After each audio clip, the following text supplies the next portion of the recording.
नमस्कार दोस्तों, vision RS YouTube channel पर आप सभी का हार्दिक अभिनंदन। आज अपनी तीसरी क्लास है। इससे पहले 2 क्लासें अपन ने पढ़ चुकी हैं। आज अपन जो एक्ट है वो स्टार्ट करते हैं। इससे पहले अपने इस पहले वाली जो 2 नंबर की क्लास पढ़ी थी, उस 2 नंबर वाली क्लास में अपन ने देखा था कि अंग्रेज भारत आए थे, इन्होंने अपनी पहली फैक्ट्री कहाँ लगाई, दूसरी फैक्ट्री कहाँ लगाई, तीसरी फैक्ट्री कहाँ लगाई, इनको व्यापार की अनुमति मिली, इन्होंने जो भी चीज़ें अपन उनके बारे में जो थी वो दूसरी वाली क्लास में अपन ने पढ़ा था। आज जो तीसरी क्लास है, तीसरी क्लास में अपन एक्ट स्टार्ट करेंगे और जो 1773 का जो रेगुलेटिंग एक्ट है वो 1773 का रेगुलेटिंग एक्ट अपन स्टार्ट करेंगे। जो अपने ब्रिटिश ताज का जो शासन है, उस ब्रिटिश ताज के जो ब्रिटिश ईस्ट इंडिया जो कंपनी है, उस ब्रिटिश ईस्ट इंडिया कंपनी के जो शासन है उस वाले पार्ट में अपन जो 1600 से 1858 वाला पढ़ेंगे, उसमें अपन पहला एक्ट आज स्टार्ट करते हैं। तो 1773 का जो रेगुलेटिंग एक्ट है उसके बारे में अपन चर्चा करते हैं। तो देखो ये क्या है, 1773 का रेगुलेटिंग एक्ट। 1773 का रेगुलेटिंग एक्ट, इसके बारे में अपन चर्चा करते हैं। तो देखो सबसे पहले अपन इस एक्ट के बारे में जो बात करते हैं वो क्या करते हैं कि जो ब्रिटिश सरकार है, उस ब्रिटिश सरकार के द्वारा, मतलब जो ब्रिटिश संसद है, उस ब्रिटिश संसद के द्वारा जो कंपनी है, उस कंपनी के लिए जो पारित किए गए जो अधिनियम थे उनमें से ये पहला अधिनियम था। मतलब कंपनी के लिए जो पारित किए गए अधिनियम है उनमें से पहला जो अधिनियम था वो कौन सा था, 1773 का रेगुलेटिंग एक्ट। मतलब इसकी बात हुई कि ब्रिटिश संसद द्वारा कंपनी के लिए पारित अधिनियमों में पहला अधिनियम था। ठीक है, यह भी आपको याद रखना है कि ब्रिटिश संसद द्वारा कंपनी के लिए पारित अधिनियमों में पहला अधिनियम कौन सा है, 1773 का रेगुलेटिंग एक्ट है। अगर अंतिम आपको पूछे तो अपन पढ़ेंगे आगे 1853 का जो चार्टर एक्ट होगा, वो 1853 का चार्टर एक्ट वो ब्रिटिश संसद के द्वारा कंपनी के लिए पारित किए गए अधिनियमों में अंतिम अधिनियम होगा और ये पहला अधिनियम है। तो एक बात तो आपको ये याद रखनी है। दूसरी बात अपन चर्चा करते हैं इसकी कि इस अधिनियम का उद्देश्य क्या था। भाई जो ये एक्ट लाया गया था इसका उद्देश्य क्या था, तो इसका उद्देश्य अगर अपन देखें तो जो कंपनी में, आप सबको पता है कि इससे पहले वाली वीडियो में अपन ने देखा था कि कंपनी में बहुत ज्यादा भ्रष्टाचार चल रहा था। तो कंपनी में जो ये भ्रष्टाचार, ये जो कुशासन था उसको समाप्त करना था इसका उद्देश्य, और एक अच्छे प्रशासन की क्या करना था, स्थापना करना था। भाई कंपनी में भ्रष्टाचार कैसे मिटेगा, जब कानून बनेगा तो जो कंपनी के कर्मचारी हैं वो डरेंगे कि सही कानून है, इस कानून के तहत हमारे को सजा मिल सकती है। तो इस कंपनी में जो ये भ्रष्टाचार फैल रहा था, इस भ्रष्टाचार को समाप्त करने के लिए, कंपनी के कुशासन को समाप्त करने के लिए कौन सा एक्ट लाया गया, 1773 का रेगुलेटिंग एक्ट। तो इसका उद्देश्य क्या था, इसका उद्देश्य था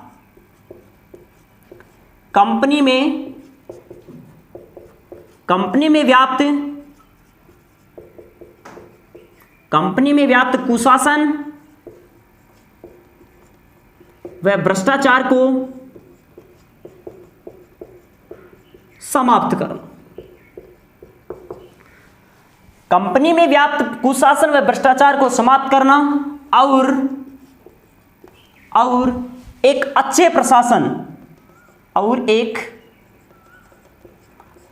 प्रशासन की स्थापना करना। अच्छे प्रशासन की स्थापना करना। 2 चीजें आपको याद रखनी है। 1773 के रेगुलेटिंग एक्ट का जो उद्देश्य था, इस एक्ट का उद्देश्य था कि कंपनी में व्याप्त जो कुशासन और जो भ्रष्टाचार है उसको समाप्त करना और एक अच्छे प्रशासन की क्या करना, स्थापना करना। यह इसका उद्देश्य हो गया। अगली बात करते हैं संवैधानिक महत्व। इस एक्ट का संवैधानिक महत्व क्या था, क्या महत्व था इस एक्ट का, उस महत्व के बारे में भी अपन चर्चा कर लेते हैं। तो नंबर 1 महत्व है कंपनी के कार्य को नियमित और नियंत्रित करना। कंपनी के कार्यों को नियमित व नियंत्रित करना। पहला महत्व तो आपको ये याद रखना है कि 1773 का जो रेगुलेटिंग एक्ट है, इस 1773 के रेगुलेटिंग एक्ट का जो संवैधानिक जो महत्व है वो है कि कंपनी के कार्यों को नियमित व नियंत्रित करना, और नंबर 2 है कंपनी के प्रशासनिक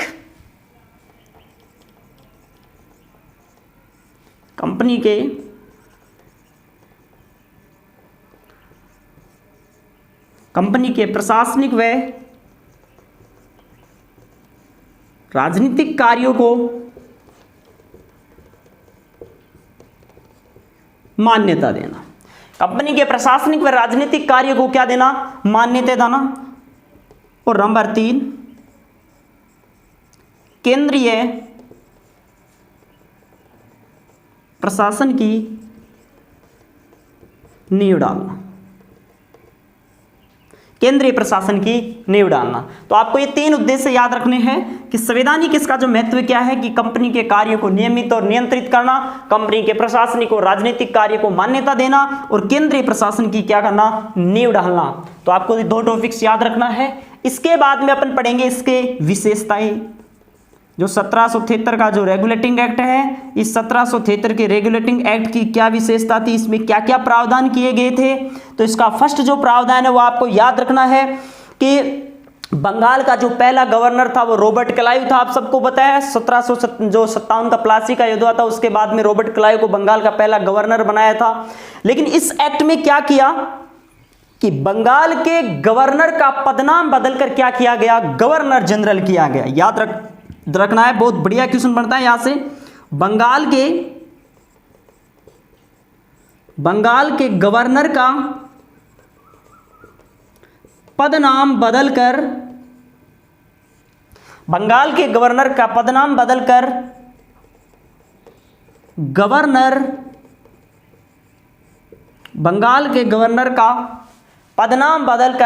गवर्नर जनरल किया गया तथा इसकी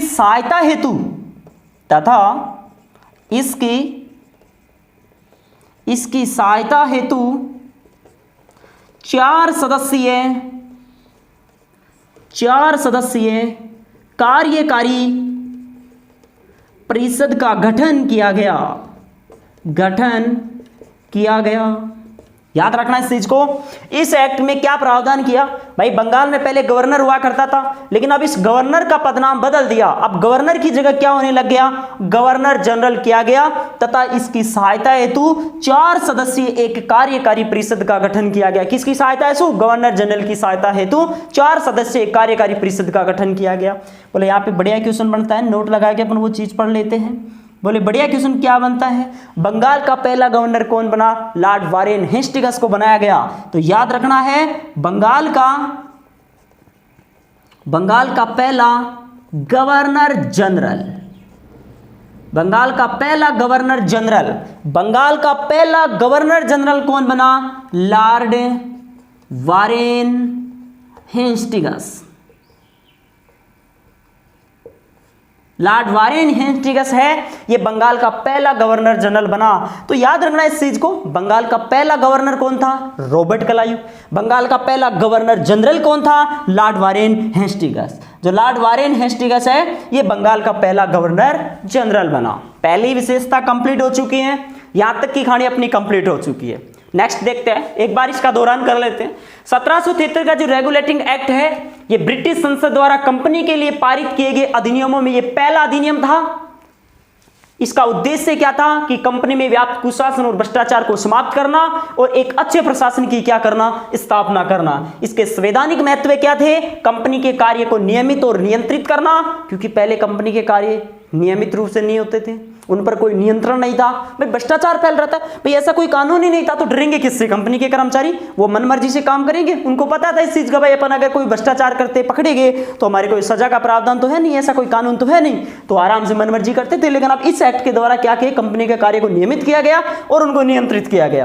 कंपनी के प्रशासनिक और राजनीतिक कार्य को मान्यता दे दी गई। पहले ये मान्यता नहीं थी, क्योंकि कानून ही नहीं था, तो मान्यता कहां से? और एक केंद्रीय प्रशासन की क्या रखी गई? नींव रखी गई। ये 3 इसके संवैधानिक महत्व आपको याद रखने हैं। विशेषताओं में अगर अपन चर्चा करें तो विशेषताओं में पहली विशेषता है, बहुत ही शानदार विशेषता आपको याद रखनी कि बंगाल के गवर्नर का पदनाम बदलकर गवर्नर जनरल किया गया और इस गवर्नर जनरल की सहायता हेतु 4 सदस्यीय एक कार्यकारी परिषद का क्या किया, गठन किया। तो प्रश्न आपको क्या पूछेगा कि बंगाल का पहला गवर्नर जनरल कौन था, तो आपको बताना है लॉर्ड वारेन हेस्टिंग्स बंगाल का पहला गवर्नर था।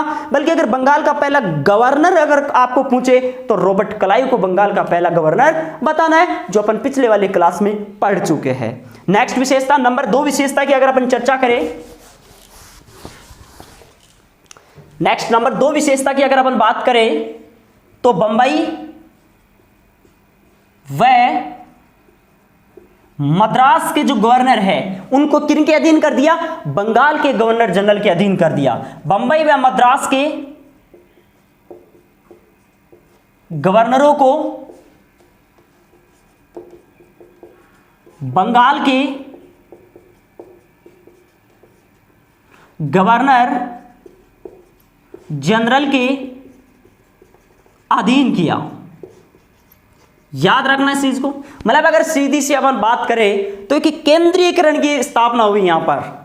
केंद्रीयकरण क्योंकि पहले बंबई और मद्रास के गवर्नर थे वो स्वतंत्र थे, लेकिन अब बंबई और जो मद्रास के गवर्नर हैं उन गवर्नरों को बंगाल के गवर्नर जनरल के अधीन कर दिया गया।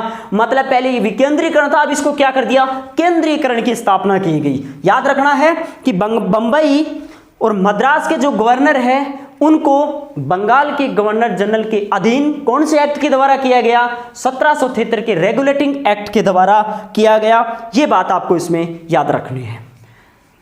नंबर 3 विशेषताओं की अगर अपन बात करें तो तीसरी जो विशेषता है वो है कलकत्ता में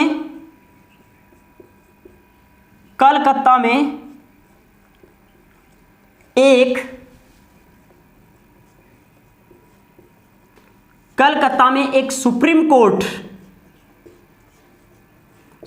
कोर्ट की स्थापना का प्रावधान किया गया।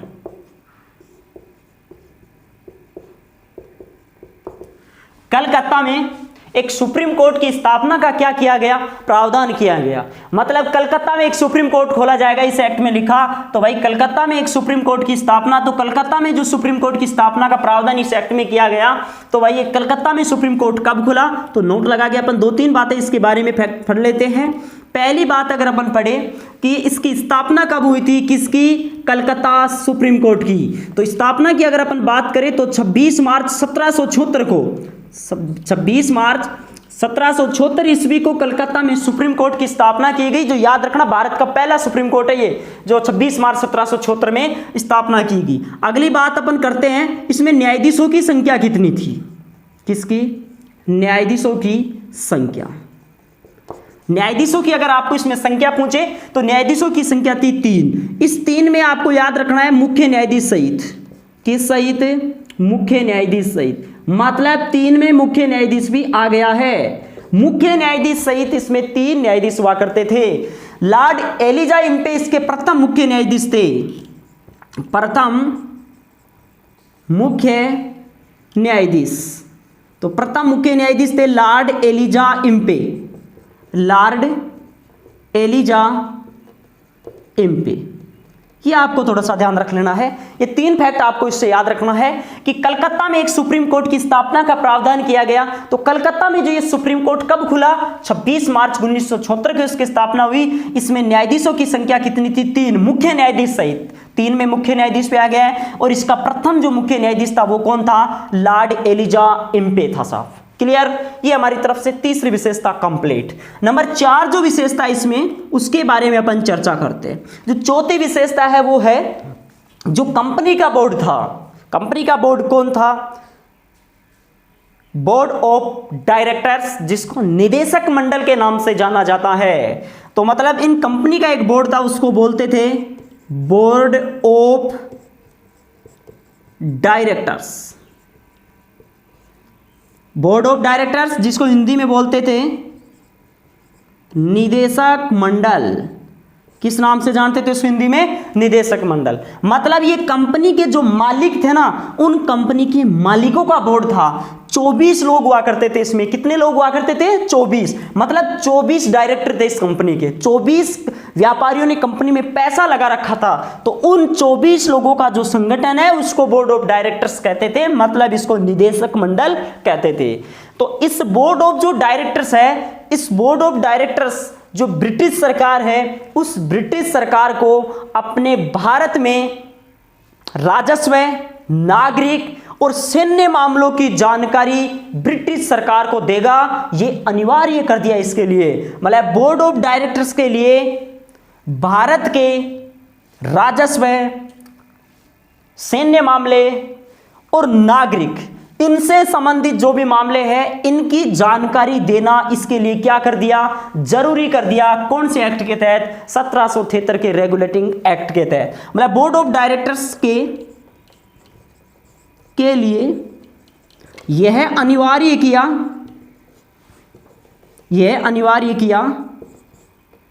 कि वह भारत के नागरिक, सैन्य व राजस्व संबंधी मामलों की जानकारी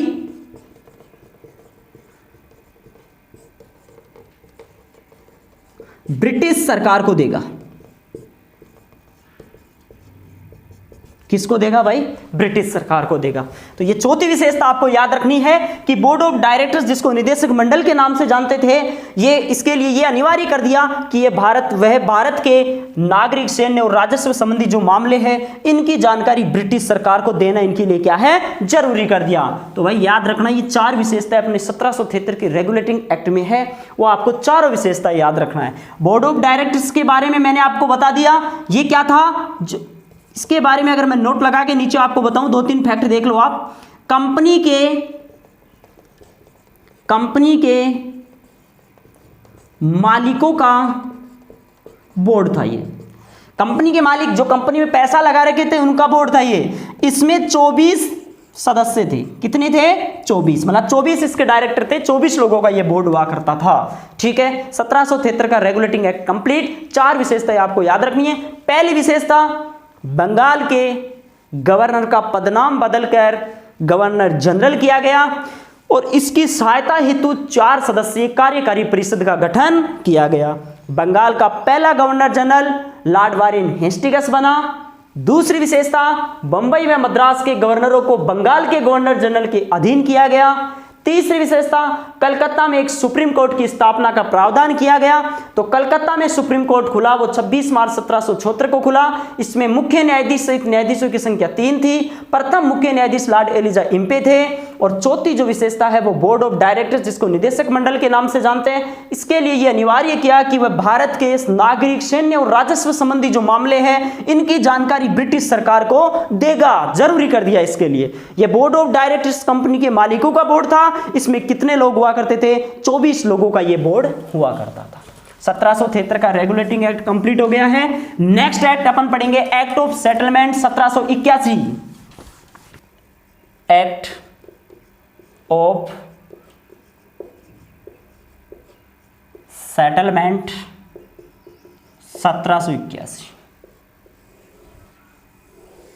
एक्ट ऑफ सेटलमेंट 1781 बात करते हैं कि ये क्यों लाया गया। भाई कारण क्या था लाने का इसका? तो कारण था भाई जो 1773 का रेगुलेटिंग एक्ट था ना, उस 1773 के रेगुलेटिंग एक्ट में कुछ कमियां रह गई थी। उन कमियों को दूर करने के लिए 1781 का एक्ट ऑफ सेटलमेंट लाया गया। मतलब 1773 के रेगुलेटिंग एक्ट की कमियों को दूर करने हेतु याद रखना इस चीज को भाई। कोई ना कोई एक्ट में कमी हो जाती है तो उसमें कमी करने के लिए दूसरा कोई एक्ट लाया जाता है या उसमें संशोधन किया जाता है। तो उसकी कमियां रह गई थी, उस कमियों को दूर करने के लिए कौन सा एक्ट लाया गया था? Act of settlement 1781। किसके सुझाव पर? Edmund work. बढ़िया क्वेश्चन बनता है, किसके सुझाव पर? किसके सुझाव पर? Edmund work. बोले सर ये एडमंड वर्क कौन था? ये एडमंड वर्क था जो ब्रिटिश संसद है ना, इस ब्रिटिश संसद की एक समिति है, ब्रिटिश संसद की परवर समिति। कौन सी समिति? परवर समिति है। इस परवर समिति का क्या था? अध्यक्ष। परवर समिति का अध्यक्ष था ये। आज जब अपन संसद पढ़ेंगे तो हमारी संसद की जो संसदीय समितियां है उसमें पढ़ेंगे अपने भी यहाँ पर परवर समिति है, क्योंकि अपने भारत में भी जो संसदीय प्रणाली ली गई है ब्रिटेन से ली गई है, ठीक है ना, याद रखना है। तो ब्रिटिश संसद की परवर समिति का अध्यक्ष था ये एडमंड वर्क। इस एडमंड वर्क के सुझाव पर कौन सा एक्ट लाया गया? एक्ट ऑफ सेटलमेंट 1781 लाया गया। अगली बात करते हैं। बोले सर इसकी विशेषताएं क्या क्या है? चलो भाई देख लेते विशेषताएं भी क्या क्या है। तो इसकी पहली विशेषता की अगर अपन चर्चा करें तो जो कलकत्ता है उस कलकत्ता को अपने क्षेत्र के सभी मामलों में कानून बनाने का क्या दिया गया? अधिकार दिया गया। कलकत्ता को अपने क्षेत्र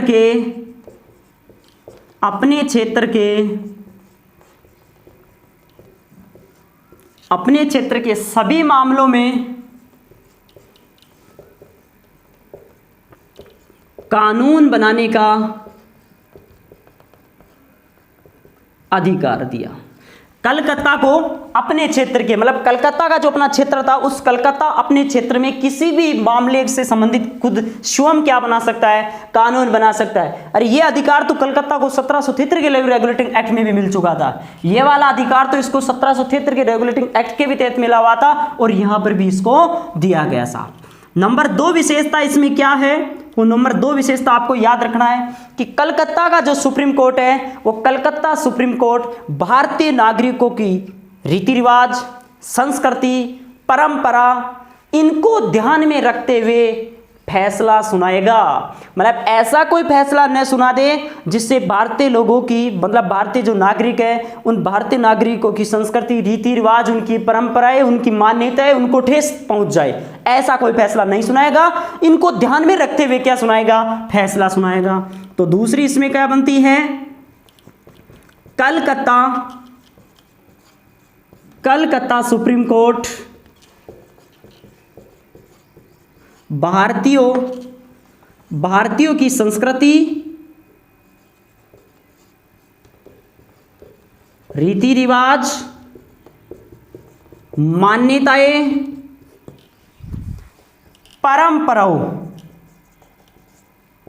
परंपराओं को ध्यान में रखते हुए क्या सुनाएगा भाई? फैसला सुनाएगा। इस चीज को भी ध्यान रखना है। दूसरी सेट के तहत जो बात की गई कि कलकत्ता का जो सुप्रीम कोर्ट है वो भारतीयों की संस्कृति, रीति रिवाज, उनकी मान्यताएं, उनकी परंपराओं, उनको ध्यान में रखते हुए क्या सुनाएगा? फैसला सुनाएगा। ऐसा कोई फैसला न सुना दे जिससे कि इन भारतीय लोगों की संस्कृति, रीति रिवाज, मान्यता और परंपराओं को ठेस पहुंचे। नंबर 3 विशेषता, जो कलकत्ता सुप्रीम कोर्ट है उस कलकत्ता सुप्रीम कोर्ट से राजस्व का अधिकार छीन लिया गया। राजस्व मामलों से संबंधित जो अधिकार था वो छीन लिया गया। अब राजस्व से संबंधित जो भी कोई मामले होंगे उनकी सुनवाई करने के लिए अलग से राजस्व मंडल की क्या की गई? स्थापना की गई। तो मतलब सीधी सी बात है, सुप्रीम कोर्ट से राजस्व मामले छीन लिए गए और राजस्व मंडल की स्थापना की गई। भाई अब जो भी कोई राजस्व से संबंधित मामला होगा उसकी सुनवाई कौन करेगा? राजस्व मंडल करेगा। स्थापना की गई। याद रखना है पहले राजस्व से संबंधित कोई मामला होता था उसकी सुनवाई कौन करता था? सुप्रीम कोर्ट करता था। लेकिन अब सुप्रीम कोर्ट है, इस सुप्रीम कोर्ट से ये छीन लिया गया और अब क्या किया, एक अलग से किसकी स्थापना कर दी गई? राजस्व मंडल की स्थापना कर दी गई। क्लियर। नंबर 4 जो विशेषता इससे बनती है वो चौथी विशेषता क्या है? गवर्नर है और जो गवर्नर जनरल है, गवर्नर व गवर्नर जनरल के कार्यों को सुप्रीम कोर्ट के दायरे से क्या रख दिया गया? बाहर किया गया। तो मतलब गवर्नर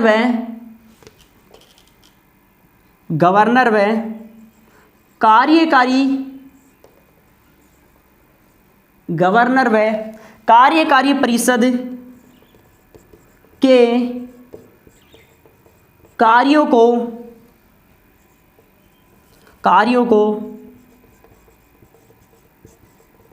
सुप्रीम कोर्ट के दायरे से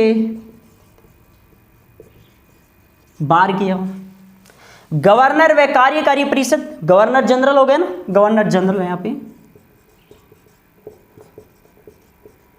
गवर्नर जनरल व इसकी जो कार्यकारी परिषद थी, इनके कार्यों को सुप्रीम कोर्ट के दायरे से क्या कर दिया गया? बाहर कर दिया गया। मतलब आप सुप्रीम कोर्ट के दायरे में नहीं आएंगे, इनके कार्यों की जांच सुप्रीम कोर्ट नहीं कर सकता है। याद रखना इस चीज को। 5वें नंबर की जो विशेषता थी वो क्या विशेषता थी भाई?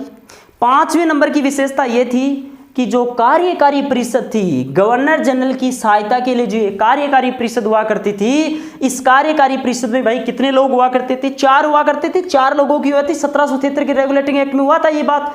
अब इस एक्ट के तहत इनकी सदस्य संख्या को घटाकर 4 से कितनी कर दी गई? 3 कर दी गई। तो याद रखना इस चीज को भी। कार्यकारी परिषद की सदस्य संख्या को 4 से घटाकर 3 कर दी। 4 से घटाकर कितनी कर दी? 3 कर दी। 5 विशेषता ये हो गई। और 6वीं जो विशेषता है इसके अंतर्गत वो क्या है भाई? 6वीं विशेषता ये है कि अगर कोई अंग्रेज अधिकारी भारत में अवैध कार्य करता है तो उसकी सुनवाई हेतु लंदन में एक कोर्ट स्थापित किया जाएगा। मतलब अंग्रेज अधिकारी द्वारा भारत में अवैध कार्य किए जाने पर उसकी सुनवाई हेतु लंदन में एक कोर्ट की क्या की जाएगी? स्थापना की जाएगी। तो मतलब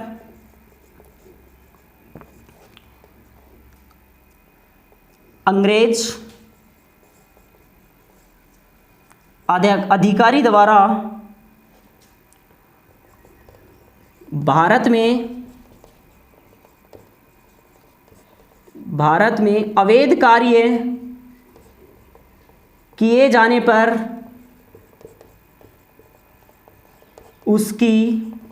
जाने पर उसकी सुनवाई हेतु ब्रिटेन में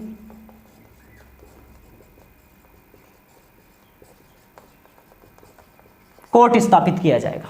ठीक है। अंग्रेज अधिकारी द्वारा भारत में अवैध कार्य किए जाने पर उसकी सुनवाई हेतु ब्रिटेन में क्या किया जाएगा? कोर्ट स्थापित किया जाएगा। ये एक्ट ऑफ सेटलमेंट 1781 के तहत आपको ये 6 विशेषताएं याद रखनी है। अपना एक्ट ऑफ जो सेटलमेंट 1781 ये कंप्लीट हो जाता है। देख लेते हैं कारण क्यों लाया गया? 1773 के रेगुलेटिंग एक्ट की कमियों को दूर करने के लिए। किसके सुझाव पर? एडमंड वर्ग। एडमंड वर्ग कौन था? ब्रिटिश संसद की प्रवर समिति का क्या था? अध्यक्ष था। विशेषताएं 6 विशेषताएं है। पहली, कलकत्ता को अपने क्षेत्र के सभी मामलों में कानून बनाने का अधिकार मिला। यह अधिकार इसको 1773 के एक्ट में भी था। कलकत्ता सुप्रीम कोर्ट भारतीयों की संस्कृति, रीति रिवाज, मान्यताएं, परंपराओं को ध्यान में रखते हुए फैसला सुनाएगा। नंबर 3, सुप्रीम कोर्ट से राजस्व मामले छीन लिए गए और राजस्व मंडल की क्या की गई? स्थापना की गई। गवर्नर जनरल व उसकी कार्यकारी परिषद के कार्यों को सुप्रीम कोर्ट के दायरे से क्या कर दिया गया? बाहर कर दिया गया। और कार्यकारी परिषद की सदस्य संख्या 4 से घटाकर कितनी कर दी गई? 3 कर दी गई। और अगर कोई भी अंग्रेज अधिकारी या कोई भी जो यहाँ कंपनी में काम करते थे अंग्रेज लोग, वो अगर यहाँ भारत में अगर कोई गलत कार्य करते हैं तो उसकी सुनवाई के लिए यहाँ कलकत्ता सुप्रीम कोर्ट उनकी सुनवाई नहीं करेगा। उनकी सुनवाई के लिए ब्रिटेन में अलग से क्या किया जाएगा भाई? एक कोर्ट स्थापित किया जाएगा। ठीक है, ये हो चुका अपना एक्ट ऑफ सेटलमेंट 1781। अब पढ़ेंगे पिट्स इंडिया एक्ट 1784। तीसरा जो एक्ट है वो पढ़ेंगे अपन। तीसरा है Pitt's India act 1784। Pitt's India act 1784, इसके बारे में चर्चा करते हैं भाई। ठीक है, इसकी अपन डायरेक्ट विशेषताएं चर्चा करते हैं। विशेषताएं वैसे देखो सर ये क्यों लाया गया, ये भी वही मानते हैं कि पिछले वाले एक्टों में कमी थी तो उन कमियों को दूर करने के लिए एक्ट लाएगी। और देखो धीरे धीरे एक्ट क्यों लाए जाते हैं आगे, भाई अगर कोई कमी नहीं हो तो आगे कानून लाने की जरूरत कहाँ पड़ती है, कानून बनाने की जरूरत कहाँ पड़े। लेकिन जो आगे परिस्थितियाँ कैसी होती है उन परिस्थितियों के अकॉर्डिंग अगर देखते हुए आज क्या परिस्थितियां है, पहले अपने एक्ट बनाया तो उसमें ये कमियां रह गई, उनको देखते हुए फिर आगे एक्ट लाए जाते हैं। आज भी अपने संविधान में संशोधन होते ही रहते हैं भाई। पहले की परिस्थिति के हिसाब से संविधान बना था लेकिन आज परिस्थिति और कुछ है, ठीक है ना। तो पहले वाले कानूनों में कमी रह गई तो उन कानूनों में सुधार करने के संविधान में क्या किए जाते हैं, संशोधन किया जाता है। तो सेम वही था ये भी यहाँ पर भी। तो बात करते हैं इसकी विशेषता। इसकी पहली विशेषता क्या है, अब कंपनी के राजनीतिक और जो व्यापारिक कार्य है उनको क्या कर दिया गया, अलग अलग कर दिया गया। बहुत बढ़िया क्वेश्चन बनता है, अच्छा एक्ट है, याद रखना यहां पर कंपनी के व्यापारिक व राजनीतिक कार्यों को अलग अलग किया गया। बोले सर ये क्या सिस्टम है, फिर पहले ये कौन करता था दोनों ही काम। भाई याद रखना है, कंपनी के व्यापारिक व राजनीतिक कार्य को अलग अलग कर दिया। अब व्यापारिक काम तो कौन करेगा और राजनीतिक कार्य कौन करेगा। तो भाई जो व्यापारिक कार्य है ये व्यापारिक कार्य तो किसको सौंपा, जो बोर्ड ऑफ डायरेक्टर्स है, board of directors. Board of directors आप सबको पता है जो कंपनी के मालिकों का बोर्ड, तो जिसको अपन निदेशक मंडल बोलते हैं। क्या बोलते हैं, निदेशक मंडल बोलते हैं। तो व्यापारिक कार्य तो कौन करेगा भाई, बोर्ड ऑफ डायरेक्टर को सौंप दिया कि आप तो करो, व्यापार से संबंधित काम आपका होगा। और राजनीतिक जो कार्य होंगे उनके लिए एक नए बोर्ड का क्या किया, गठन किया, board of control. Board of control, एक नए बोर्ड का गठन किया जाएगा। एक नए बोर्ड का गठन किया गया, उस बोर्ड का नाम क्या है, बोर्ड ऑफ कंट्रोल। मतलब इसको बोलते हैं नियंत्रण बोर्ड। हिंदी में क्या बोलते हैं, नियंत्रण बोर्ड। मतलब बोले तो सरकार का बोर्ड। किसका बोर्ड भाई, सरकार का बोर्ड। पर ये क्या सिस्टम सर, सरकार का बोर्ड क्यों। अरे बोर्ड ऑफ कंट्रोल में कंप्लीट सदस्य किसके थे, ब्रिटिश सरकार के लोग हुआ करते थे इसमें। और इसमें कंपनी के मालिक थे और इसमें सरकार के लोग थे। देखो ब्रिटिश जो सरकार है ये धीरे धीरे एक समय ऐसा आएगा इस कंपनी को समाप्त कर देगी और अपने हाथ में अपने भारत का शासन ले लेगी साहब। तो धीरे धीरे ये क्या कर हस्तक्षेप करती जा रही है, इसमें कंपनी के कामों में हस्तक्षेप करती जा रही है गवर्नमेंट। एक साथ तो ले नहीं सकती है भाई, विरोध करेंगे। तो धीरे धीरे कैसे भी इस पर लगाम कसने का काम कर रही है। और एक समय ऐसा आएगा 1858 का भारत शासन अधिनियम ऐसा आएगा जिसमें इस कंपनी को समाप्त कर दिया जाएगा और अपने भारत का जो यहाँ का शासन है ये डायरेक्ट ब्रिटिश सरकार के हाथ में आ जाएगा। ठीक है, याद रखना इस चीज को। तो ये बहुत बढ़िया, इस एक्ट के तहत 2 क्वेश्चन बनता है कि कंपनी के व्यापारिक और राजनीतिक कार्य को अलग अलग कर दिया। तो व्यापारिक काम तो किसको सौंपे, बोर्ड ऑफ डायरेक्टर्स को। और राजनीतिक कार्यों के लिए एक नए बोर्ड का गठन किया, उसको नाम जानते हैं बोर्ड ऑफ कंट्रोल के नाम से, जो नियंत्रण बोर्ड बोलते थे। मतलब सरकार का बोर्ड था, इसमें कंप्लीट सदस्य गवर्नमेंट के थे, ब्रिटिश सरकार के थे। बोले सर इससे पहले फिर ये दोनों काम कौन करता था। इससे पहले 1784 से पहले ये दोनों काम यही करता था बोर्ड ऑफ डायरेक्टर्स। अब इनमें से साहब इसको तो व्यापार से संबंधित दे दिया, राजनीति का संबंधित ये बोर्ड करेगा साहब। इस प्रकार ये बताते हैं कि इस एक्ट के द्वारा द्वैध शासन की क्या मानी जाती है, शुरुआत मानी जाती है। याद रखना इस चीज को। तो मतलब दूसरी विशेषता आपको याद रखनी है कि इस एक्ट के द्वारा द्वैध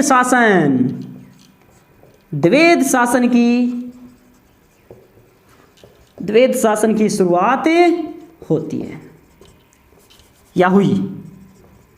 द्वैध शासन की शुरुआत हुई। द्वैध शासन दोहरा शासन हो गया। अरे काम व्यापार से संबंधित कौन, बोर्ड, और राजनीति संबंधित बोर्ड ऑफ कंट्रोल, तो ऑटोमेटिक क्या हो गया, द्वैध शासन। तो याद रखना है कि पहली बार द्वैध शासन की जो शुरुआत है वो कौन से एक्ट से मानी जाती है, पेड्स इंडिया एक्ट 1784। बढ़िया क्वेश्चन यहां से आपको देखने को मिल सकता है। अगली बात करते हैं, तीसरी नंबर की जो विशेषता है वो क्या है। तीसरी नंबर की जो विशेषता इसकी है कि जो ये बोर्ड ऑफ कंट्रोल है, देखो इसको ज्यादा शक्तिशाली बनाएंगे धीरे धीरे।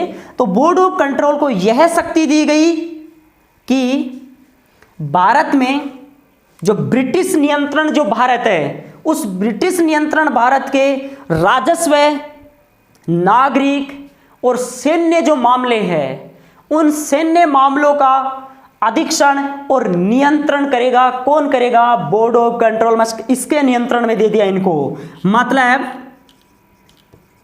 बोर्ड ऑफ कंट्रोल को यह शक्ति दी गई कि ब्रिटिश नियंत्रण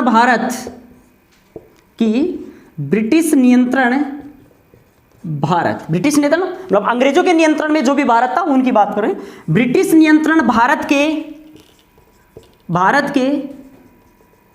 राजस्व, नागरिक, सैन्य मामलों का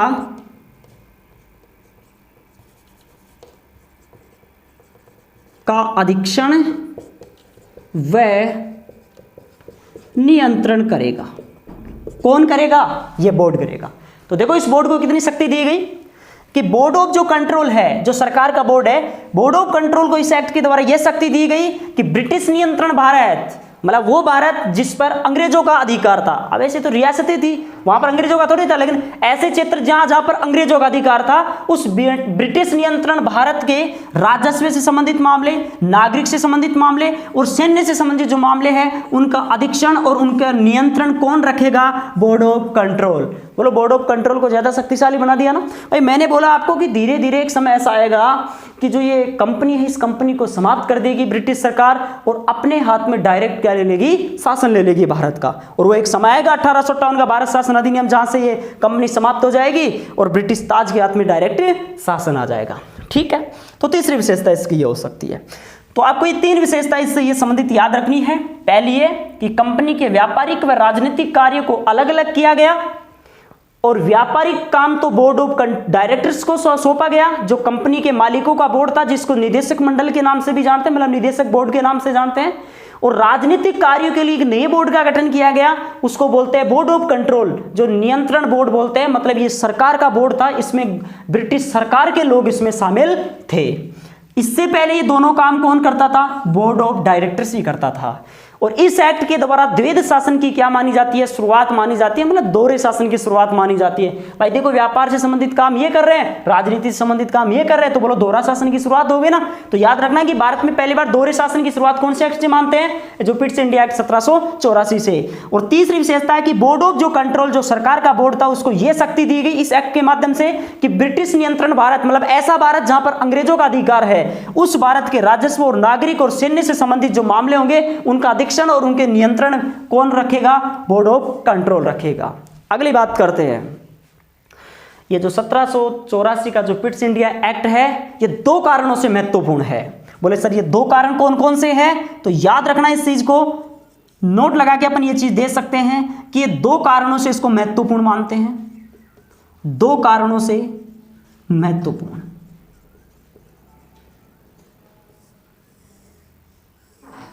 दो कारणों से इसको क्या मानते हैं, महत्वपूर्ण।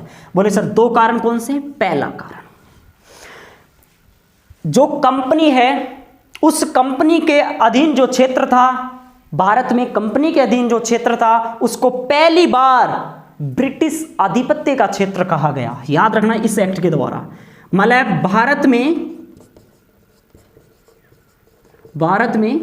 कंपनी के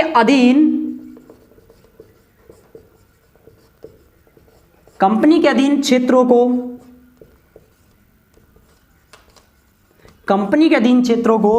ब्रिटिश आधिपत्य का, भारत में कंपनी के अधीन क्षेत्रों को पहली बार लिखना अपने को यहां पर, कंपनी के अधीन क्षेत्रों को पहली बार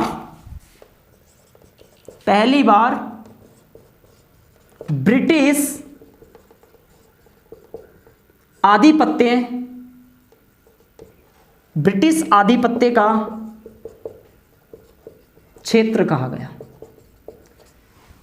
भारत में कंपनी के अधीन, भाई अब कंपनी के अधीन नहीं है ये क्षेत्र, तो ब्रिटिश आधिपत्य मतलब ब्रिटिश सरकार के अधीन क्षेत्र है, कंपनी के अधीन नहीं है। तो देखो कितनी रणनीति बना रही है ब्रिटिश सरकार, कंपनी यहां पर अपने अधीन कही है, लेकिन अब धीरे धीरे इस एक्ट के द्वारा कह दिया कि नहीं ये कंपनी के अधीन नहीं है, ये तो ब्रिटिश सरकार के अधीन वाले क्षेत्र है।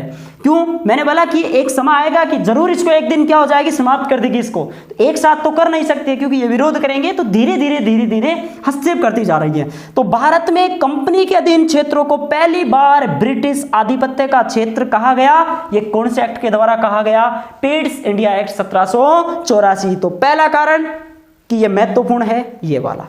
दूसरा कारण क्या हो सकता है कि जो ब्रिटिश कंपनी है, इस ब्रिटिश कंपनी के कार्यों और इसके जो प्रशासन है उन पर पूर्ण नियंत्रण स्थापित होगा। किसका? ब्रिटिश सरकार का। मतलब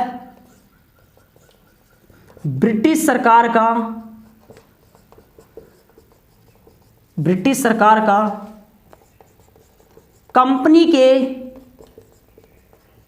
कार्यों व इसके प्रशासन पर पूर्ण नियंत्रण होगा। इस एक्ट के द्वारा ब्रिटिश सरकार का कंपनी के कार्यों और इसके प्रशासन पर पूर्ण नियंत्रण स्थापित किया गया।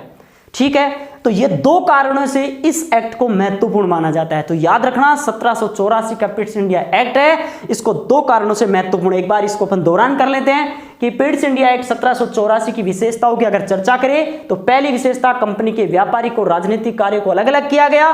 व्यापारिक कार्य तो बोर्ड ऑफ डायरेक्टर्स को सौंपे गए और राजनीतिक कार्यों के लिए नए बोर्ड का गठन किया, बोर्ड ऑफ कंट्रोल, जिसको नियंत्रण बोर्ड बोलते थे, मतलब ये सरकार का बोर्ड हुआ करता था, इसको सौंप दिया गया। इस एक्ट के द्वारा द्वैध शासन की क्या मानी जाती है? शुरुआत मानी जाती है। और बोर्ड ऑफ कंट्रोल को इस एक्ट के द्वारा यह शक्ति दी गई कि ब्रिटिश नियंत्रण जो भारत है उसके राजस्व, नागरिक और सैन्य मामलों का अधीक्षण और नियंत्रण किसके रहेगा? Board of control. मतलब बोर्ड ऑफ कंट्रोल के नियंत्रण में रहेंगे, इनकी जांच पड़ताल पूरी कौन करेगा? बोर्ड ऑफ कंट्रोल करेगा। ठीक है, ये जो नागरिक, राजस्व और सैन्य जो मामले होंगे ये किसके नियंत्रण में रहेंगे? Board of control. न कि इसके नियंत्रण में रहेंगे डायरेक्ट, इसके नियंत्रण में रहेंगे। तो ज्यादा शक्तिशाली इसको बना दिया। और दो कारणों से यह महत्वपूर्ण था। पहला कारण, भारत में कंपनी के अधीन क्षेत्रों को पहली बार ब्रिटिश आधिपत्य का क्षेत्र कहा गया और ब्रिटिश सरकार का कंपनी के कार्यों और इसके प्रशासन पर पूर्ण नियंत्रण स्थापित किया गया। दो कारणों से महत्वपूर्ण है। मेरी तरफ से 1784 का जो पिट्स इंडिया एक्ट है ये कंप्लीट हो गया है। अब एक 1786 का अधिनियम है, छोटा सा अधिनियम है जिसकी दो विशेषताएं है वो आपको थोड़ी सी याद रख लेनी है। इतना विशेष नहीं है ये एक्ट, लेकिन फिर भी आपको याद रख लेना है। अगला है 4 नंबर का 1786 का अधिनियम।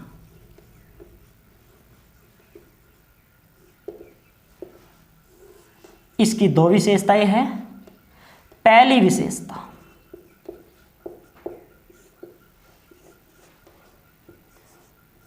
गवर्नर जनरल को वीटो अधिकार दिया गया। गवर्नर जनरल को वीटो अधिकार दिया गया। ठीक है, और दूसरी बात है, गवर्नर जनरल को प्रधान सेनापति बनाया गया। सेनापति बनाया। मतलब यहाँ भारत में जो प्रधान सेनापति, अंग्रेजों की जो सेना है उसमें प्रधान जो सेनापति है वो किसको बनाया गया? गवर्नर जनरल को। जैसे आज अपने भारत में प्रधान सेनापति कौन होता है? राष्ट्रपति होता है ना, सेम वही है। अरे ये गवर्नर जनरल वही होते हैं। आज भारत में जो राष्ट्रपति है ना, सेम पहले भारत में गवर्नर जनरल हुआ करता था अंग्रेजों के लिए। आज अपने राज्य में राज्यपाल होता है ना, वैसे उस समय प्रांतों में इनके गवर्नर हुआ करते थे, उनको वो गवर्नर बोलते थे। और अपने जो गवर्नर, अपना जो राष्ट्रपति है, वैसे वहां पर सेंटर में गवर्नर जनरल हुआ करता था। आज अपने राष्ट्रपति, आप सबको बताया कि राष्ट्रपति क्या होता है? प्रधान सेनापति होता है। तीनों सेनाओं का प्रधान सेनापति राष्ट्रपति होता है। वैसे भी इसीलिए इस अधिनियम के तहत गवर्नर जनरल को यहां पर प्रधान सेनापति बनाया गया और लॉर्ड कॉर्नवालिस था वो पहला प्रधान सेनापति बना था। याद रखना इस चीज को। प्रथम प्रधान सेनापति कौन बना था? Lord Cornwallis. लॉर्ड जो कॉर्नवालिस है ये पहला प्रधान सेनापति बनाया गया। ये दो चीजें आपको याद रखनी है। 1786 का अधिनियम कंप्लीट हो गया है। आज की क्लास अपन यही समाप्त करते हैं। नेक्स्ट क्लास अपन पढ़ेंगे, आगे वाले जो एक्ट है वो अगली क्लास में अपन पढ़ेंगे। अपनी जो क्लास है सभी विद्यार्थियों से निवेदन किया जाता है कि आप अपने जो विजन RS चैनल है इसको आप सब्सक्राइब कीजिए, शेयर कीजिए ज़्यादा से ज़्यादा लोगों के पास। जब अपना वीडियो जाएगा तब लोगों को पता चलेगा कि अपन क्या क्वालिटी दे रहे हैं। और आप लोग भी इसको गौर से पढ़िए और इसमें कोई कमी लगे हमारे वीडियो में आपको, तो आप कमेंट के माध्यम से हमारे को बताइए कि सर आपकी वीडियो में ये कमी है। जो भी चीज़ आपको कमी लगे वो आप बताइए ताकि हम उसको अगले वीडियो में उसकी सुधार करें, ठीक है? क्योंकि बहुत सी चीज़ है जो टीचर विद्यार्थियों से भी सीखता है। तो ऐसा कोई चीज़ नहीं है कि हम संपूर्ण है, आपसे बहुत सी चीज़ें अपन सीखते हैं। तो आप बताइए कमेंट के माध्यम से, कमेंट करके कि सर ये आपकी कमी है, सर इसकी सुधार कीजिए। तो हम जरूर अगले वीडियो में उसकी सुधार करेंगे। और आपको पॉलिटिकल साइंस के जो वीडियो है रेगुलर वीडियो आपको दिए जाएंगे। कंप्लीट पॉलिटिकल साइंस आपको करवाई जाएगी। आप चाहे रीट की एग्जाम दो, चाहे आप फर्स्ट ग्रेड की एग्जाम दो सब्जेक्ट की, और चाहे आप सेकंड ग्रेड की एग्जाम दो, चाहे आप पटवारी की एग्जाम दो, चाहे आप पुलिस की एग्जाम दो, चाहे आप किसी भी एग्जाम दो, सभी एग्जामों को हमने कवर करते हुए वीडियो बना रहे हैं। ऐसा नहीं है कि एक एग्जाम को लेते हुए, सभी एग्जामों को कवर करते हुए छोटी से लेकर मोटी तक एग्जाम आप दे सकते हो। आपको जो हम चीज पढ़ा रहे हैं इस चीज से हम बाहर नहीं जाने देंगे। 80-90% आपको यहां से मिल जाएंगे, ठीक है? जो भी कोई समस्या है आप कमेंट के माध्यम से हमारे को बताना। धन्यवाद दोस्तों।